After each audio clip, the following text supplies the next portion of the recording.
You're spending extra money every month on laundry products that are solving the same problem with slightly different labels. One bottle says odor remover, another says color-safe bleach, another says oxygen booster. But if you flip those containers around and actually read the ingredient panel, you'll notice something interesting. A huge number of them rely on the exact same cleaning chemistry.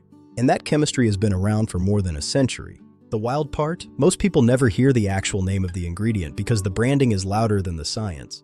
Now, before we go any further, this is not one of those big industry conspiracy videos. Nobody's hiding a secret powder in a locked vault. Sodium percarbonate is openly listed on product labels, safety sheets, and manufacturer websites. The reason most people don't notice it is simple. Almost nobody reads ingredient panels on laundry products. But once you understand what this compound actually does, you start looking at your laundry room very differently. Sodium percarbonate is basically a powdered form of hydrogen peroxide combined with washing soda.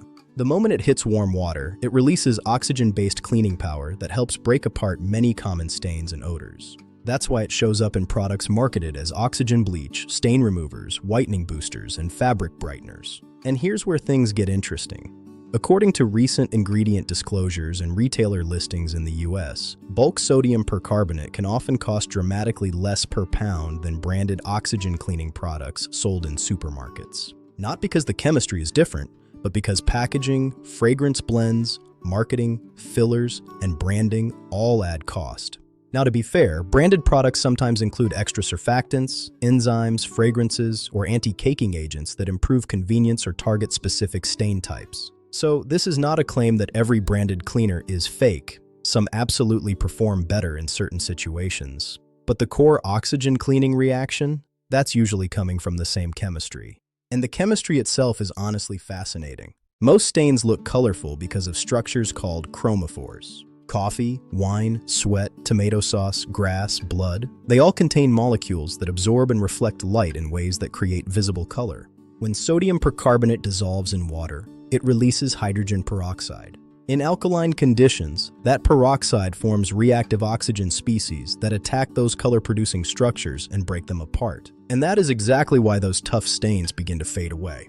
Not because the stain magically disappears, but because the molecules responsible for the color get chemically altered. And unlike chlorine bleach, oxygen-based bleach is generally gentler on dyed fabrics. Chlorine bleach can damage fibers and strip color aggressively. Oxygen bleach usually works slower but is considered safer for many colored fabrics when used correctly. That's one reason hospitals, textile facilities, and commercial laundries have used oxygen-based bleaching systems for decades. In fact, textile industry records going back to the early 1900s show growing adoption of peroxide-based bleaching because it reduced fiber damage compared to chlorine systems. And today, sustainability trends are pushing oxygen bleach back into the spotlight again. Over the past few years, zero-waste cleaning communities, cleaning experts on YouTube, and consumer-focused publications have increasingly recommended simpler bulk cleaning ingredients instead of heavily packaged specialty products. You've probably noticed it yourself. People are starting to question why every cleaning problem suddenly requires a separate spray bottle. One for whites, one for odors, one for gym clothes, one for mildew, one for wine stains, one for towels, one for pet smells. At some point, consumers started asking a pretty reasonable question. How many of these products are actually doing something different? And honestly, sometimes the answer is not much. Now, there are limits here that matter, and this is the part a lot of viral cleaning videos leave out. Sodium percarbonate is not magic. It works best in warm water, usually around 104 to 140 degrees Fahrenheit. In cold water, the oxygen reaction slows down significantly. It also struggles with heavy grease and oil because oxidation is different from surfactant cleaning. So motor oil, cooking grease, and oily stains still need a strong detergent. And you should absolutely be careful with delicate materials like wool, silk, vintage fabrics, or certain dyes. This is also why blindly copying TikTok cleaning hacks can wreck clothing.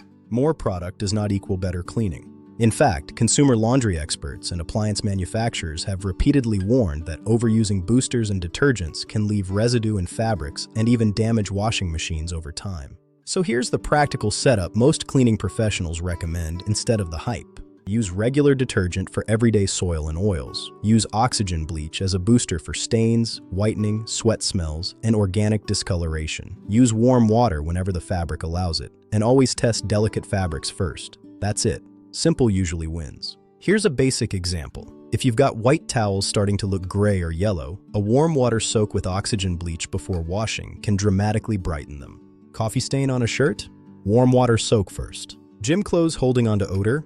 Oxygen bleach can help break down the organic residue causing the smell. But again, this is not some miracle chemical replacing every product in your house. That's internet exaggeration.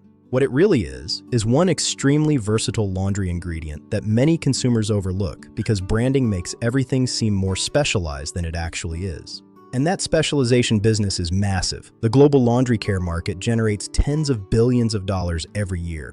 Companies compete by creating niche categories: sport detergents, whitening systems, scent boosters, odor eliminators, fabric refreshers, color defense formulas, and more. Some of those products genuinely solve specific problems better, but some are also just variations of existing chemistry packaged into new categories. That's not illegal, that's marketing. And to be clear, sodium percarbonate itself is not some underground discovery. You can find it discussed openly in cleaning forums, product safety sheets, industrial supply catalogs, environmental cleaning guides, and even appliance care recommendations. The reason it feels hidden is because most consumers shop by brand name, not by active ingredient. Same thing happens in skincare, same thing happens in supplements, same thing happens in over-the-counter medicine. People remember logos, not chemistry, and once you realize that, you start reading labels differently. You stop asking, what brand should I buy? And you start asking, what am I actually paying for? Now, if you decide to try sodium percarbonate, buy from a reputable supplier, follow label directions carefully, keep it dry, and never mix cleaning chemicals randomly. Especially never mix incompatible cleaners just because somebody online promised industrial strength results. That's how people create toxic fumes in their laundry room. The smarter approach is boring but effective. Understand the ingredient, use the correct amount, use the right temperature. Use realistic expectations. Because real cleaning science is less dramatic than social media, but way more useful. And honestly, that's the bigger lesson here. The most valuable household knowledge usually isn't hidden. It's just buried underneath branding, noise, and marketing so aggressive that nobody stops to ask what's actually inside the box. Once you do, the laundry aisle starts looking very different.